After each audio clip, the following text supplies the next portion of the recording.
Merhaba arkadaşlar, örgü kanalıma hoş geldiniz. Minik kız çocuklarımız için kolay ve güzel modelli bolero hırka yaptım. Bugün bu hırka anlatımını sizlerle paylaşmak istiyorum arkadaşlar. Bu tığ işi hırkanın yapılışı çok kolay. Bu yakadan zincir yaparak başlıyoruz arkadaşlar. Ben bugün 6 aylık bir bebek ölçüsünde anlatıyorum. Ama siz bunu birkaç sıra fazla yaparsanız 1 yaşındaki çocuk için olur. Eksik yaparsanız da 3 aylık bebek için olur arkadaşlar. Bebeğiniz kilolu bir bebekse bu yaptığımız ölçü 3 aylık bebeği olacaktır. Bakın, bolero hırkanın yakasının buraya bir tane düğme yaptım. İnci düğme dikmeyi tercih ettim. Siz istediğiniz gibi düğme kullanabilirsiniz. Açık olarak görelim, bakın. Çok şirin ve güzel bir hırka arkadaşlar. Ben 2 renkli çalıştım ama siz bunu tek renk yapabilirsiniz veya daha fazla renkler kullanarak yapabilirsiniz. Bu bolero hırkaya takım olarak çok güzel bir de etek yaptım. Bakın, bu şekilde ikili takım yaptım ben bugün bunu arkadaşlar. Siz de bunun gibi güzel bir takım yapmak isterseniz bu eteğin anlatımını ben yaptım. YouTube kanalıma yükledim. Bu etekten yapmak isteyen arkadaşlar için eteğin olduğu YouTube linkini izlediğiniz bu videonun açıklama bölümüne ekliyorum. Siz izlediğiniz bu videonun açıklama bölümünde bulunan tığ iş etek linkine tıklarsanız bu etekten yaparak güzel bir takım yapabilirsiniz. Bu bolero hırka modelinde ben bu renk iplik kullandım arkadaşlar. 100 gram 240 metre iplik. Bundan bir yumak iplik bitmedi. Yarım yumak iplik yeterli arkadaşlar. 50 gram iplik yeterli. 50 gram da beyaz renk iplik kullandım. Toplam 100 gram iplik kullandım bu bolero hırka modelinde. Tığ olarak 5 numara 3 milimetre tığ kullandım. Sizin eliniz sıkıysa 3,5-4 milimetre tığları kullanmanızı tavsiye ederim. Eliniz sıkı olduğu zaman örgüleriniz çok sert olur arkadaşlar. Ben bugün örgümde bu renk iplikleri kullandım arkadaşlar. Siz istediğiniz marka iplik ve renkleri kullanarak bu örgüleri yapabilirsiniz. Buna takım yapmak isterseniz bakın, çok güzel de bir bu şekilde saç bandı var. Bir de bu şekilde güzel bir ayakkabı var bakın. Bebek ayakkabısı yaptım. Tığ işiyle yaptım arkadaşlar. Bunların hepsi tığ ile yaptım. Çok güzel takım oluştu böyle. Siz de bunlardan yapmak isterseniz eteğin, saç bandının ve bu güzel ayakkabının anlatımlarını ben yaptım. YouTube kanalıma yükledim. Bunların olduğu YouTube linkini izlediğiniz bu videonun açıklama bölümüne ekliyorum. O linkleri tıklarsanız siz de bunun gibi çok güzel bir takım yapabilirsiniz. İpliği, tığı hazırlayalım. Hep birlikte bu güzel bolero hırkamızı yapalım. Örgü kanalıma abone değilseniz abone olmayı unutmayın lütfen. Örgü kanalıma abone olmak ücretsiz. Örgü kanalıma ücretsiz abone olup orada bulunan zil şeklini dokunarak açık yaparsanız kanalıma video yüklediğim zaman ilk önce size bildirim gelir. Örgülerimden herkesten önce sizin haberiniz olur. İzlediğiniz videolarıma beğeni ve yorumlarınızı da yaparsanız çok sevinirim arkadaşlar. Örgü kanalıma ücretsiz abone olup beğeni ve yorumlarını yapan bütün arkadaşlara ayrıca teşekkür ederim. Hepinize kolay gelsin. İyi çalışmalar. Örgüye yakadan zincir yaparak başlıyorum. İlk ilmeği ben bu şekilde yapıyorum. Size nasıl kolay geliyorsa ilk ilmeği öyle yapabilirsiniz. Zincirleri yapmaya başlıyorum. Çok sıkı zincirler yapmıyorum. 47 zincir yapalım. 47 zincir yaptım. Çok sıkı zincirler yapmadım arkadaşlar, bakın. Bu 47 zincirin kaç santimetre olduğunu ölçüyorum. 20 santimetre zincir uzunluğu var. Benim elimin sıklığına göre 20 santimetre için 47 zincir yaptım arkadaşlar. Sizin eliniz sıkıysa daha fazla zincir yapmanız gerekebilir. Bu 47 zincir yaka başlangıcı. Bu zincir sayısı size az gelebilir. Bu zincirler üzerinde sadece arka ve kol bölümlerinin zincirleri arkadaşlar. Ön bölümleri daha sonra yapacağız. Tığ üzerine iplik alıyorum. 3 ilmek atlıyorum. 1, 2, 3, 4. ilmek içine trabzan yapıyorum. 3 ilmek atladım. 4. ilmeğe trabzan yaptım. 2 zincir yapıyorum. Aynı ilmek içine bir trabzan yapıyorum. Bu yaptığım trabzan kol için. Kol için 12 trabzan yapıyorum. 1 2 3 4 5 6 7 8 9 10 11 12. Kol için buraya 12 trabzan yaptım. Arttırma yeri için 2 zincir yapıyorum. Tığ üzerine iplik alıyorum. Aynı ilmeğe değil, bakın yanındaki ilmeğe arka bölüm için trabzan yapıyorum. Arka bölüme 20 trabzan yapıyoruz.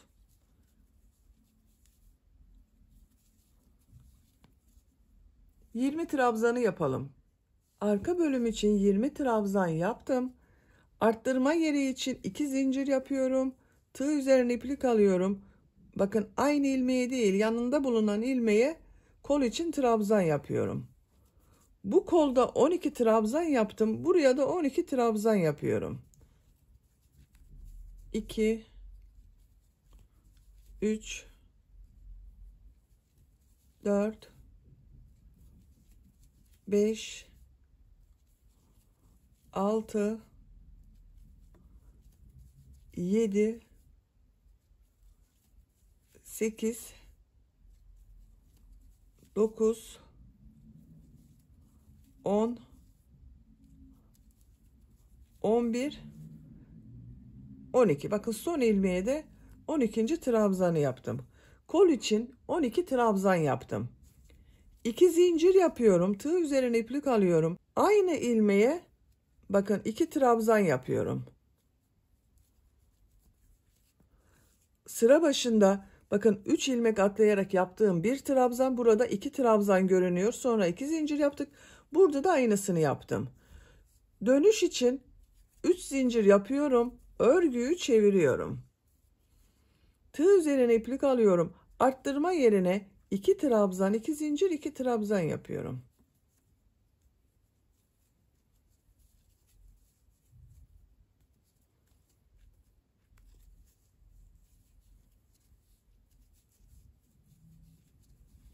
Bakın 2 trabzan, 2 zincir, 2 trabzan yaptım.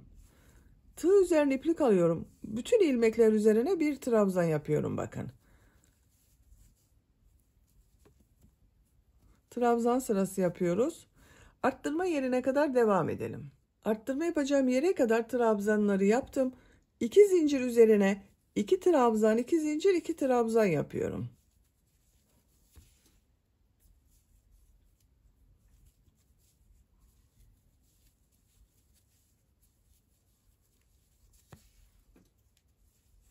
Diğer ilmeklere bir trabzan yapıyorum. Bakın her ilmek üzerine.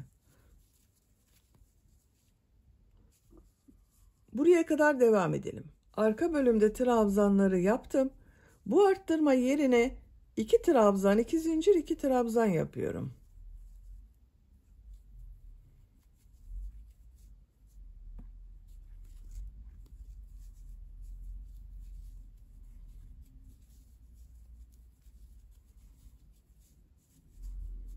Diğer ilmeklere birer defa trabzan yapıyorum.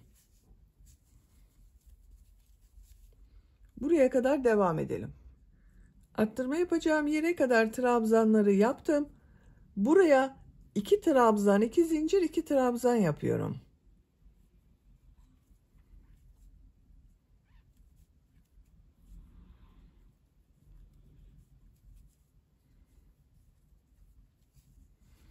Bakın arkadaşlar, bu şekilde oldu.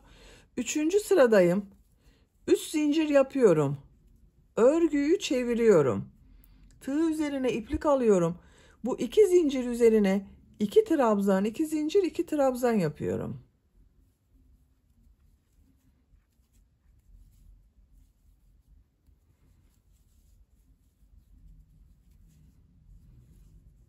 Bu ilmekler üzerine trabzan yapıyorum.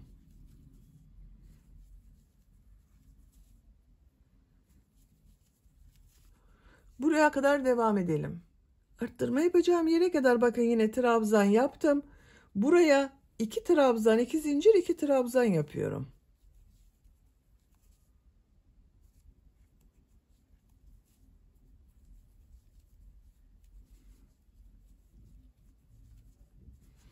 Diğer ilmeklere bir trabzan yapıyorum bakın. Buraya kadar devam edelim. Buraya yine 2 trabzan, 2 zincir, 2 trabzan yapalım. Sıra sonuna kadar devam edelim. Sıra sonuna kadar bakın yaptım arkadaşlar. Burada yine bakın 2 trabzan, 2 zincir, 2 trabzan yaptım. Diğer ilmeklere bir trabzan yaptım. Bu 2 zincir üzerine bakın arttırma yerine 2 trabzan, 2 zincir, 2 trabzan yapıyorum. Burası ön bölüm oluyor arkadaşlar. 3 zincir yapıyorum. Örgüyü çeviriyorum. Buraya 2 trabzan, 2 zincir, 2 trabzan yapıyorum.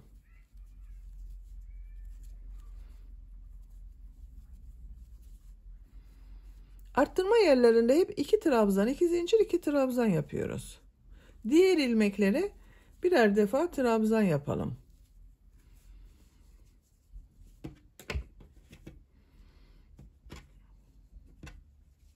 Bakın bu şekilde olacak. Görüntüsü böyle oluyor. Arttırma yerlerinde bakın 1, 2, 3, 4 arttırma yeri var. Buralarda 2 trabzan, 2 zincir, 2 trabzan yapacağız. Diğer ilmeklere 1 trabzan yapacağız arkadaşlar birer defa. Bu sıra sonunda bakın geri dönüşlerde de 3 zincir yapıyoruz.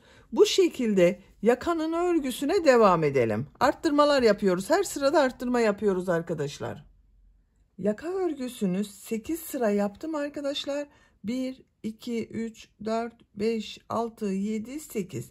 Her sırada bu 4 yerde arttırma yerlerinden 2 trabzan, 2 zincir, 2 trabzan arttırma yaptım bakın. Bakın şu şekilde oldu. Görüntüsü böyle. Santimetre olarak ölçüyorum. Bu şekilde ölçüyorum bakın. Arttırma yaptığım yerden 9 santimetre. Buradan ölçüyorum 7 santimetre. Siz biraz büyük olsun istiyorsanız bir sıra fazla yapabilirsiniz. Küçük olmasını istiyorsanız da bir sıra eksik yapabilirsiniz arkadaşlar. Şimdi modelli bölüme başlayacağız. Beyaz renkli ipliği kesiyorum.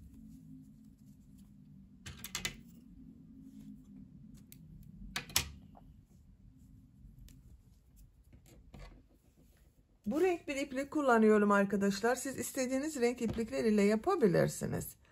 Bakın. Buradan başlayacağız arkadaşlar. Burası ön bölüm oluyor bakın. Yakanın ön bölümü oluyor. Buradan başlıyorum.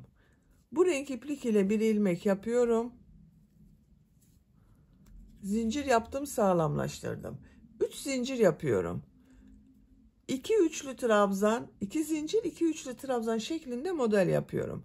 Tığ üzerine iplik alıyorum bakın. Buraya bir üçlü trabzan yapıyorum. Trabzan yaparken 3 defa da çıkarıyorum. 2 zincir yapıyorum. Bakın burada 3 zincir yaptığımda bir üçlü trabzan oluyor. Tığ üzerine iplik alıyorum. Buraya üçlü trabzan yapıyorum. Bakın üçlü trabzanı gösteriyorum bilmeyen arkadaşlar için. Tığ üzerine iplik alıyorum. Tığ taktım, iplik aldım. Tığ üzerinde 3 iplik var. Bir ilmekten çıkardım 1, 2 ilmekten çıkardım 2, 3. ilmekten çıkardım 3. Bakın üçlü trabzan oldu.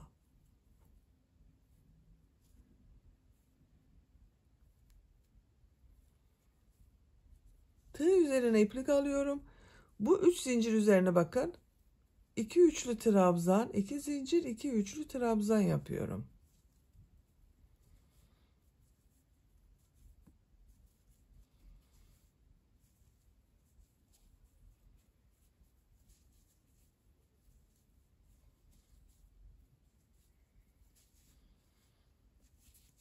Bakın model bu şekilde arkadaşlar. Tığ üzerine iplik alıyorum. Buraya yine 2 üçlü trabzan, 2 zincir, 2 üçlü trabzan yapıyorum.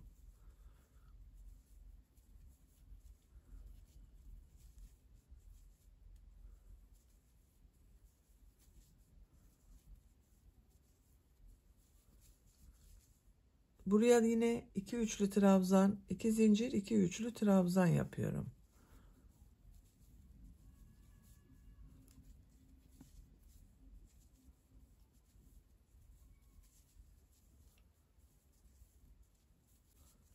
Bakın 1, 2, 3, 4 model yaptım. Diğer modeli bakın buraya yapıyorum. Bu yaka yaparken arttırma yaptığım 2 zincir vardı. Bunun üzerine yapıyorum arkadaşlar. Tığ üzerine iplik alıyorum. Bakın buraya bu ipliği de içinde tutuyorum. 2 üçlü trabzan yapıyorum.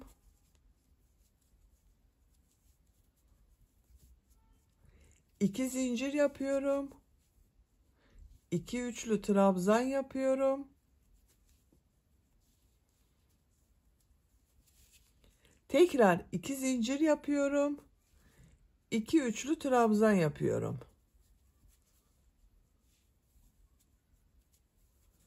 Bakın buraya 2 üçlü trabzan yaptım. 2 zincir yaptım. 2 üçlü trabzan yaptım. 2 zincir yaptım.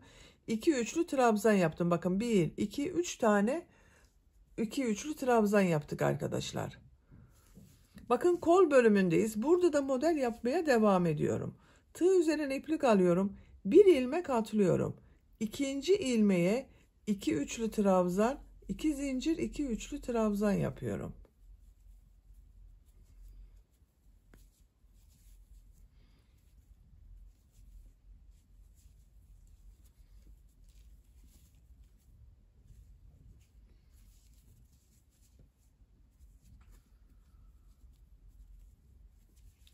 Bakın 2 üçlü trabzan, 2 zincir, 2 üçlü trabzan yaptım. Tığ üzerine iplik alıyorum. Bu sırada bakın 2 model arasında 3 ilmek atlıyorum. 1, 2, 3. Dördüncü ilmeğe 2 üçlü trabzan, 2 zincir, 2 üçlü trabzan yapıyorum.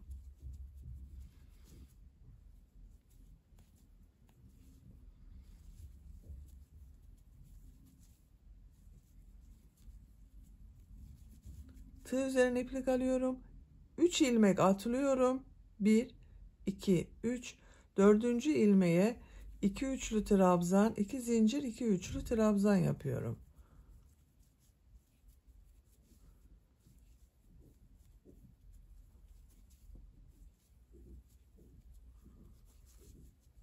Üç ilmek atlıyorum.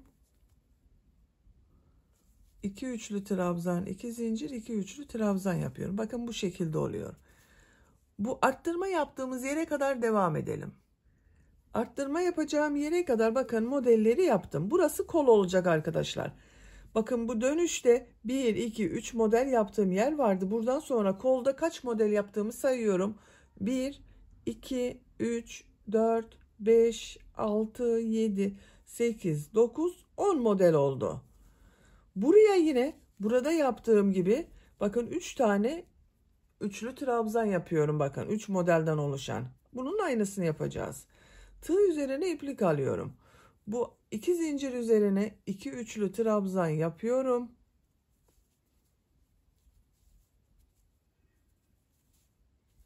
Burada bakın bir zincir yapıyorum. Bu ön bölümde bu 3 tane ikili trabzan yaptım. Bak 2 üçlü trabzan grup yaptım. Bu ilk bakın 2 boşluk var. Buradan tığ takıyorum arkadaşlar.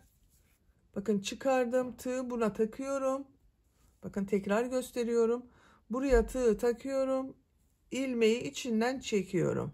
Burayı birleştiriyorum. Tekrar bir zincir yapıyorum. Bakın kol bölümünü ayırdım. Tığ üzerine iplik alıyorum. Buraya 2 üçlü trabzan yapıyorum.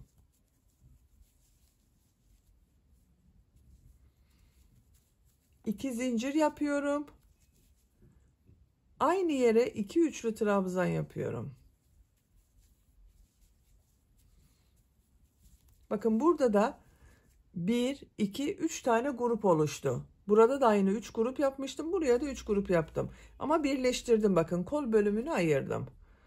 Şimdi arka bölümde model yapmaya devam ediyorum. Tığ üzerine iplik alıyorum. 2 ilmek atlıyorum. Bu ilmeğe 2 üçlü trabzan, 2 zincir, 2 üçlü trabzan yapıyorum.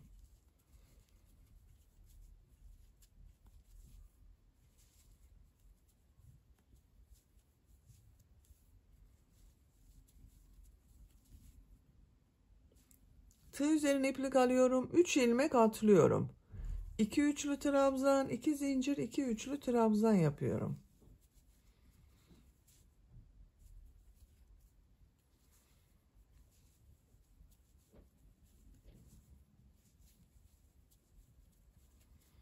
Tığ üzerine iplik alıyorum. 3 ilmek atlıyorum. 2 üçlü trabzan, 2 zincir, 2 üçlü trabzan yapıyorum. Yine aralarda bakın 3'er ilmek atlıyoruz arkadaşlar. Buraya kadar devam edelim. Arttırma yapacağım yere kadar bakın modelleri yaptım. Arka bölümde kaç model yaptığımı sayıyorum. 1, 2, 3, 4, 5, 6, 7, 8, 9, 10, 11 model oldu. Burada bakın 3 ilmek kaldı. Bu 3 ilmeği atlıyorum. Buraya 2 üçlü trabzan yapıyorum. Bu arttırma yaptığımız yerlerde yaptığımız gibi bakın üçlü grup yapıyorum arkadaşlar. Aynı buranın aynısı olacak burası da. 2 zincir yapıyorum. 2 üçlü trabzan yapıyorum. 2 zincir yapıyorum. 2 üçlü trabzan yapıyorum. Bakın bu şekilde oldu. Ben buraya 11 model yaptım arkadaşlar. Siz bir model fazla yapabilirsiniz. İlmekleriniz denk gelmeyebilir. Arada 3 ilmek yerine 2 ilmek atlayarak buraya 12 model de yerleştirebilirsiniz. Tığ üzerine iplik alıyorum. Bakın diğer kol örgüsündeyim. Buraya da model yapıyorum. Bir ilmek atlıyorum. İkinci ilmeğe 2 üçlü trabzan, 2 zincir, 2 üçlü trabzan yapıyorum.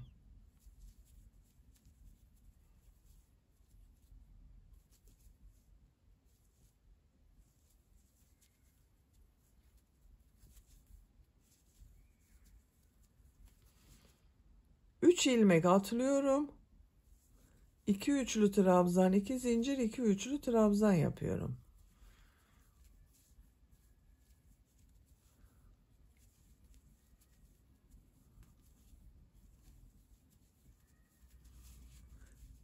Üç ilmek atlıyorum. 2 üçlü trabzan, 2 zincir, 2 üçlü trabzan yapıyorum. Bakın bu şekilde.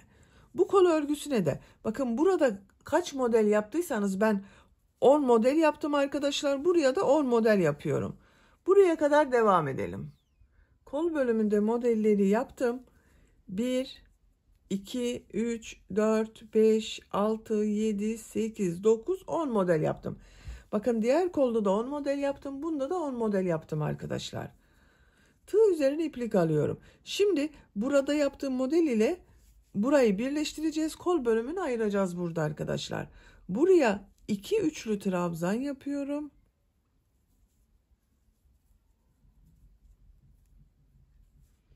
Bir zincir yapıyorum.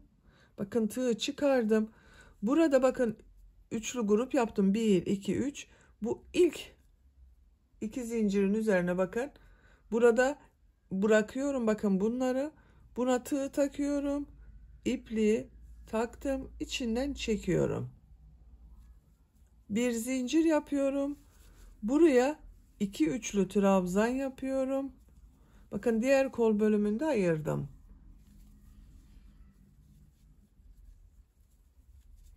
2 zincir yapıyorum. Aynı yere 2 üçlü trabzan yapıyorum. Bakın burada da yine 1, 2, üçlü grup oluştu arkadaşlar. 3 grup oluştu. Tığ üzerine iplik alıyorum. Bakın ön bölümde dönüş yaptığım yerlerdeyim. Buralara yine 2 üçlü trabzan, 2 zincir, 2 üçlü trabzan yapıyorum.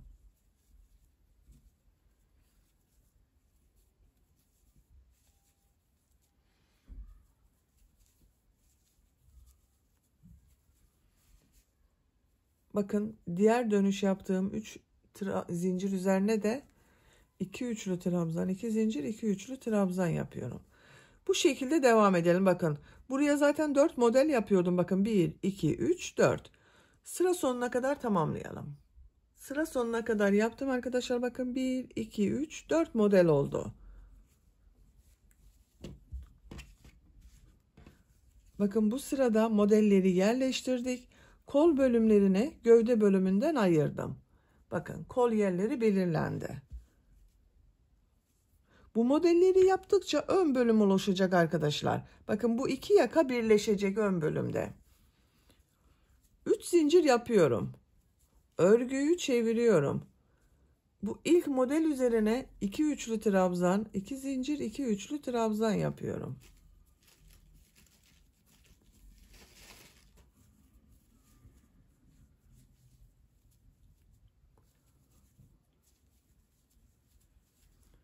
Tığ üzerine iplik alıyorum. Diğer model üzerine de aynı şekilde devam ediyorum arkadaşlar.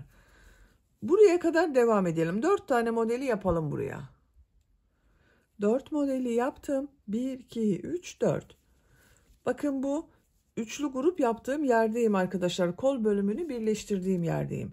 Tığ üzerine iplik alıyorum. Burada bakın bir grup var. Bunun 2 zincir üzerine 2 üçlü trabzan, 2 zincir, 2 üçlü trabzan yapıyorum.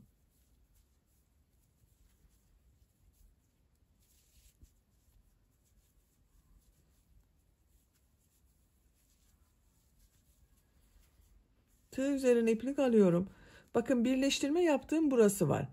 Bu modelin 2 üçlü trabzanı buraya yapıyorum. 2 zincir yapıyorum. Diğer 2 üçlü trabzanı da buraya yapıyorum. Buraya 2 üçlü trabzan yapıyorum. Kol altında biraz bir model fazla yaparak genişleme yapıyorum arkadaşlar. 2 zincir yapıyorum. Bakın buraya da 2 üçlü trabzan yapıyorum.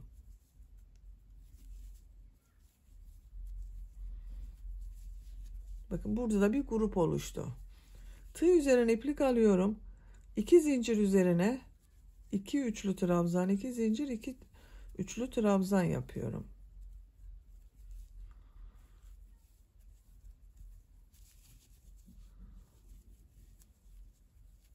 Tığ üzerine iplik arıyorum. Artık bütün modeller üzerine 2 üçlü trabzan, 2 zincir, 2 üçlü trabzan yapıyoruz.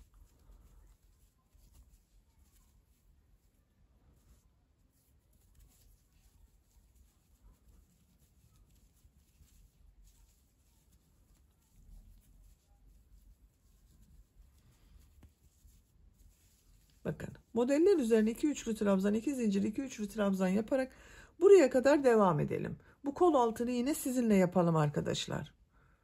Buraya kadar bakın modelleri yaptım. Bu bir alt sırada üçlü grup yaptığımız yerdeyim. Bu iki zincirli bakın boşluğa 2 üçlü trabzan, 2 zincir, 2 üçlü trabzan yapıyorum.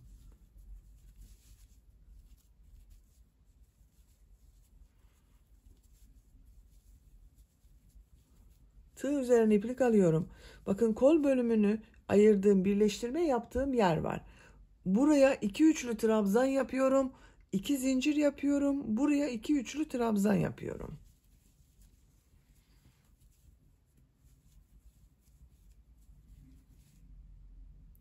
İki zincir, 2 üçlü trabzan yapıyorum.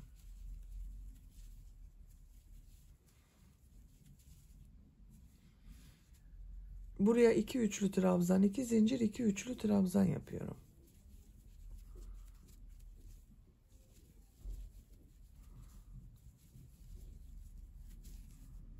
Bu şekilde devam ediyoruz. Sıra sonuna kadar devam edelim. Sıra sonuna kadar modelleri yaptım. Bakın arkadaşlar. Şu şekilde kol bölümünü gövde bölümünden ayırdık. Gövdenin bölümü devam ediyor bakın burada. Bu son sırada bakın kolları ayırdıktan sonra kaç model olduğunu sayıyorum. 1, 2, 3, 4, 5, 6, 7, 8, 9, 10, 11, 12, 13, 14, 15, 16, 17, 18, 19, 20, 21, 22, 23, 24, 25 model var. Bir sıra üzerinde 25 model yaptım. Sıra sonunda 3 zincir yapıyorum. Örgüyü çeviriyorum. Modellerin üzerine yine aynı şekilde model yapıyorum. 2 üçlü trabzan, 2 zincir, 2 üçlü trabzan yapıyorum.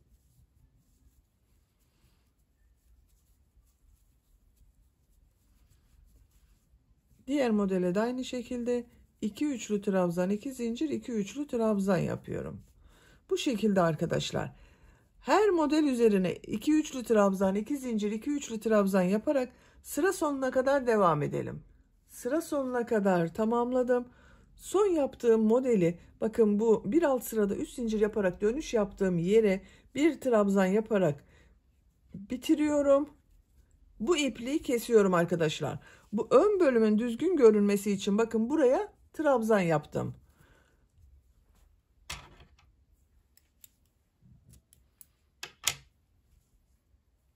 Şimdi beyaz renkli iplik ile model yapıyorum.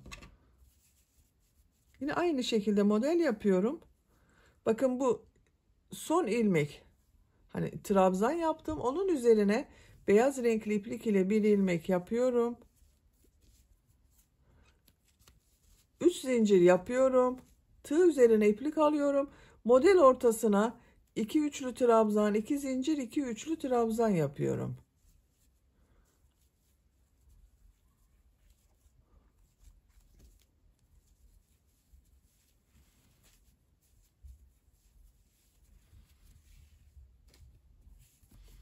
Tığ üzerine iplik alıyorum. Diğer model ortasına da 2 üçlü trabzan, 2 zincir, 2 üçlü trabzan yapıyorum. Bu sefer beyaz renkli iplik ile yapıyoruz arkadaşlar bu sırada. Aynı modelleri yapıyoruz bakın. Sıra sonuna kadar devam edelim. Sıra sonuna kadar modeli yaptım. Bu yaka bölümüne bakın bir trabzan yapıyorum. 3 zincir yapıyorum. Örgüyü çeviriyorum. Bir sıra daha beyaz renkli iplik ile model yapıyorum arkadaşlar.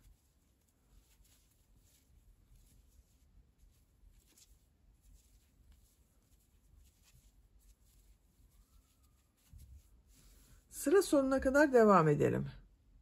Sıra sonuna kadar yaptım. Buraya bir trabzan yapıyorum. Beyaz ipliği kesiyorum arkadaşlar.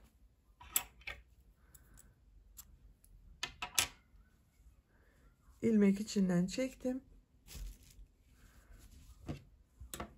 Bakın görüntüsü böyle oldu. Şimdi renkli iplik ile son sırayı yapıyorum.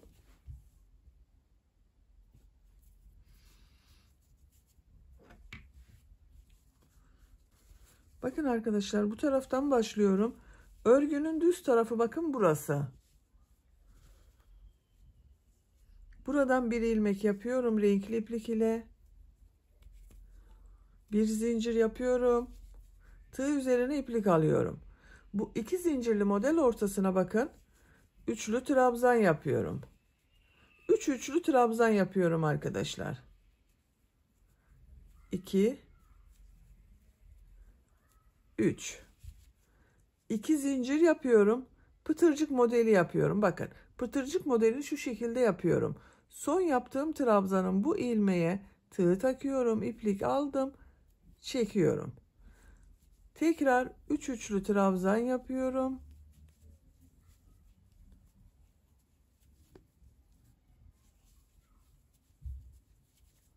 Bir zincir yapıyorum.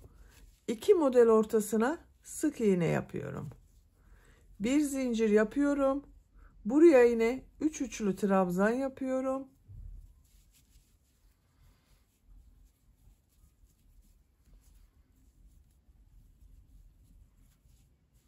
İki zincir yapıyorum. Pıtırcık modeli yapıyorum.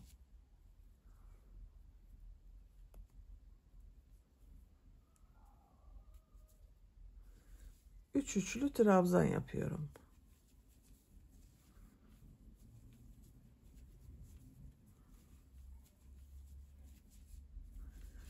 Bir zincir yapıyorum. 2 model ortasına sık iğne yapıyorum. Bir zincir yapıyorum. pıtırcıklı model yapıyorum bakın. Görüntüsü böyle oluyor. Sıra sonuna kadar devam edelim. Modelleri sıra sonuna kadar yaptım. Bakın arkadaşlar, görüntüsü böyle oldu. En son modeli yaptım, bakın buraya. Bir zincir yapıyorum. Bu ilmek üzerine sık iğne yapıyorum. Bakın modelli bölümü bitirdik. Şimdi bu bakın ön patı ve yaka çevresinde de pıtırcık modelleri yapıyorum. Pıtırcık modelini yapmadan önce buraya düğme için bir düğme iliği yapmak istiyorum arkadaşlar. 1, 2, 3, 4, 5, 6 zincir yapıyorum. Aynı ilmeğe sık iğne yapıyorum. Bakın. Bu şekilde bir düğme iliği yaptım. Böyle bir düğme dikiyorum bakın ben. Bunun geçeceği kadar. Siz de düğmenizi ölçerek yapabilirsiniz. Şöyle bakın. Taktığım zaman tam oluyor. Bakın arkadaşlar. Buraya da düğmesini dikeceğiz. Şu şekilde takacağız.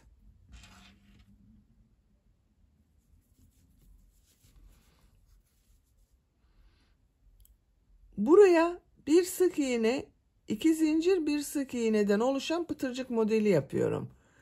Bir sık iğne, 2 zincir, bir sık iğne. Arada bakın her sıraya bir tane yapıyorum arkadaşlar. Bir sık iğne, 2 zincir, bir sık iğne yapıyorum.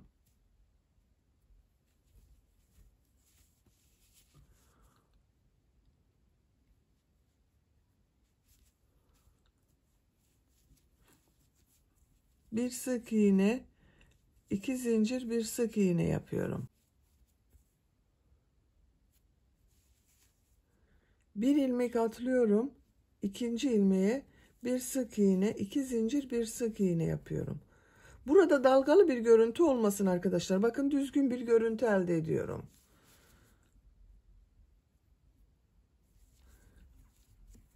Bir sık iğne, 2 zincir, bir sık iğne yapıyorum.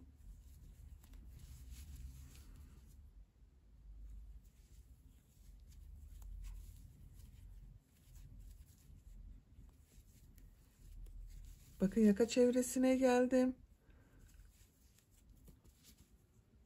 Bu ilmeği, ilk ilmek içine bir sık iğne, 2 zincir, bir sık iğne yapıyorum.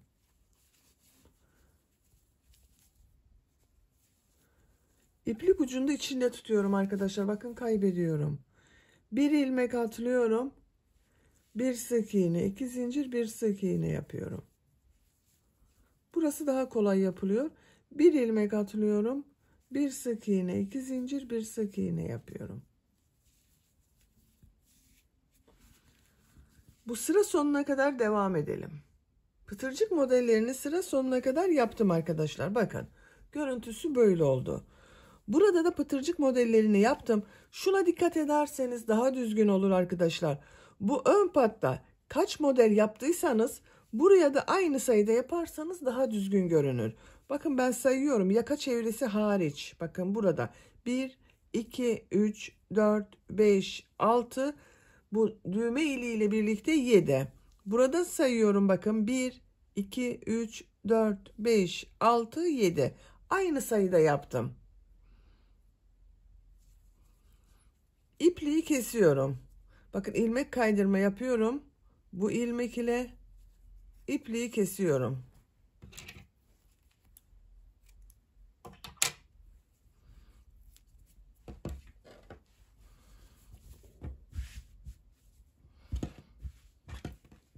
Bakın bu şekilde görünüyor. Çok güzel oldu arkadaşlar. Şimdi kol örgüsünü de yapalım. Kol örgüsünde bir sıra bu renk iplik ile model yapıyorum bakın. Kol altından başlıyorum. Buraya iplik bağlıyorum arkadaşlar.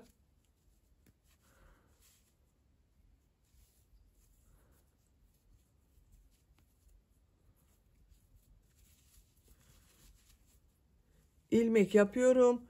3 zincir yapıyorum. Tığ üzerine iplik alıyorum. Bakın bu zincirli boşluk var. Buraya bir üçlü trabzan yapıyorum.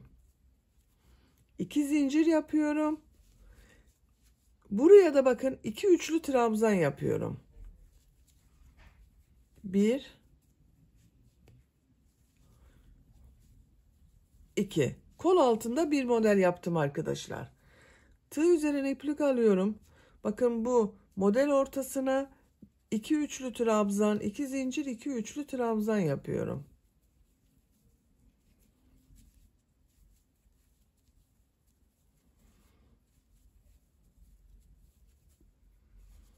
Diğer model ortasına yine 2 üçlü trabzan, 2 zincir, 2 üçlü trabzan yapıyorum. Bakın modelleri aynı şekilde yapıyoruz. Sıra sonuna kadar devam edelim. Modelleri sıra sonuna kadar yaptım. Son modeli ilk yaptığım bu model ile ilmek kaydırma yaparak birleştiriyorum. İpliği kesiyorum.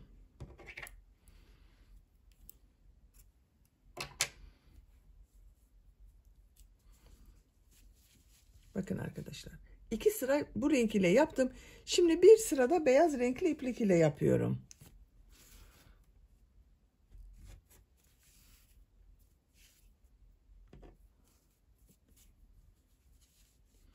Bu ilk model ortasından iplik bağlıyorum.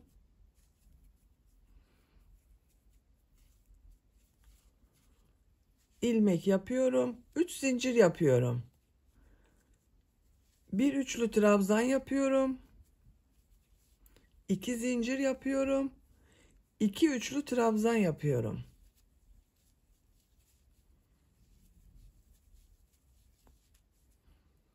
Tığ üzerine iplik alıyorum. Diğer model ortasına 2 üçlü trabzan, 2 zincir, 2 üçlü trabzan yapıyorum. Modelleri yapıyoruz arkadaşlar. Sıra sonuna kadar devam edelim. Beyaz renk iplik ile modelleri sıra sonuna kadar yaptım. Son modeli ilk yaptığım bu model ile ilmek kaydırma yaparak birleştiriyorum. Beyaz renkli ipliği kesiyorum.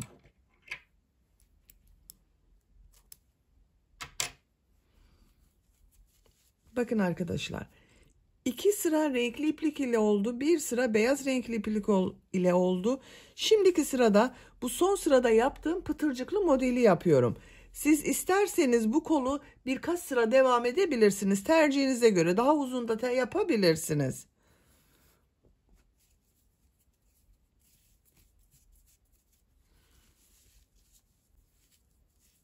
Buradan bir ilmek yapıyorum. İsterseniz ipliği bağlayabilirsiniz arkadaşlar. Sağlamlaştırdım. Buraya bir sık iğne yapıyorum. Bir zincir yapıyorum. Tığ üzerine iplik alıyorum. Model ortasına 3 üçlü trabzan yapıyorum.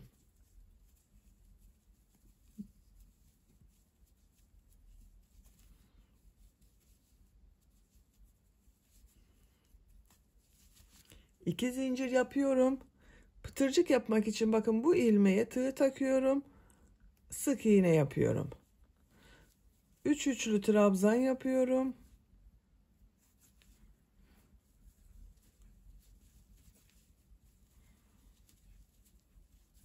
Bir zincir yapıyorum. 2 model ortasına sık iğne yapıyorum. Bir zincir yapıyorum. 3 üçlü trabzan yapıyorum.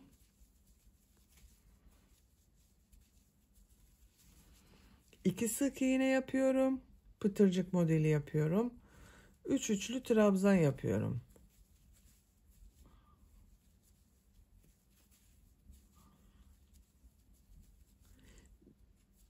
Bir zincir yapıyorum, sık iğne yapıyorum. Bakın 2 model ortasına. Bu şekilde oluyor. Bu gövde bölümünde yaptığımız gibi arkadaşlar. Sıra sonuna kadar devam edelim. Sıra sonuna kadar yaptım. Bir zincir yapıyorum. Bakın ilk burada bir sık iğne yaptım. Bunun üzerine ilmek kaydırma yaparak birleştiriyorum. İpliği kesiyorum.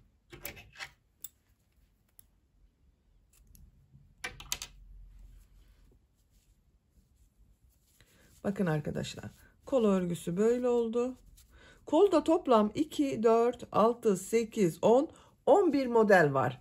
Kol altında da bir model yaptık. 11 model var bakın. Elimle düzeltiyorum. Bakın bu şekilde kol örgüsü arkadaşlar. Diğer kol örgüsünde bu kol örgüsü gibi başlayıp yapabilirsiniz. Ben yaptım, bakın diğer kol örgüsü de böyle. Aynı şekilde yaptım iki kol örgüsünü. Böylece bolero yeleğimizin, hırkamızın örgüsünü bitirmiş oldum. Bakın görüntüsü böyle.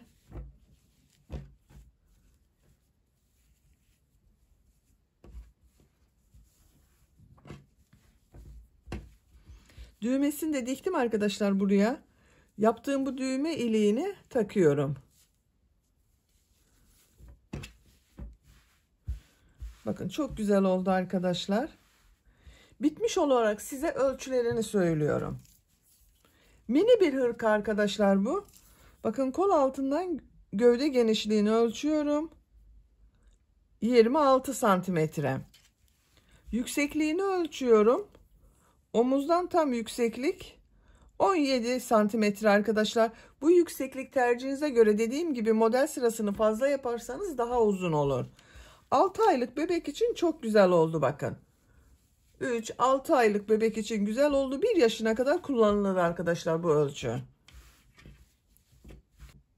Beni dinlediğiniz ve izlediğiniz için hepinize çok teşekkür ederim. Örgü kanalıma abone olmayı unutmayın lütfen arkadaşlar. Örgü kanalıma abone olmak ücretsiz. Örgü kanalıma ücretsiz abone olup beğeni ve yorumlarıyla destek olan bütün arkadaşlara ayrıca teşekkür ederim. Sizlerle yeni örgülerde görüşmek dileğiyle. Hoşça kalın, sevgiyle kalın.